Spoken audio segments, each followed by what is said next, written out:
Hello everybody, welcome back. Today as well we have got you another video. In this video I'll show you how you can simply Shazam a song on your own phone. But before that, please do make sure to like our video, subscribe our channel, and yes, without any further delay, we're simply gonna go ahead step into our video. For the matter, first of all, go ahead, tap on this app store and simply search in Shazam and make sure you have installed this particular app. Now go ahead, tap on this open option and now simply tap on it. Now you can see this kind of interface gonna open up, right?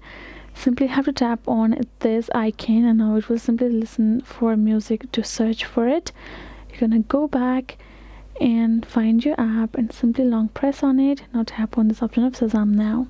The both will work on the same way. This will simply, you will be able to find this kind of interface once it has detected yourself that song. You can simply find the search result right over here. Once you haven't found, it's gonna simply show you this try again option. You can simply tap on this again and choose to do it again. As I mentioned before, there are two options, simply tapping on it, or you can simply tap on this icon and you're good to go. Otherwise you can simply press and hold, tap on this Shazam now, and you're good to go. That is two ways for you to do so. Hope this video was helpful to you all. Thank you so much for watching, and yes, I'll see you guys in our next video.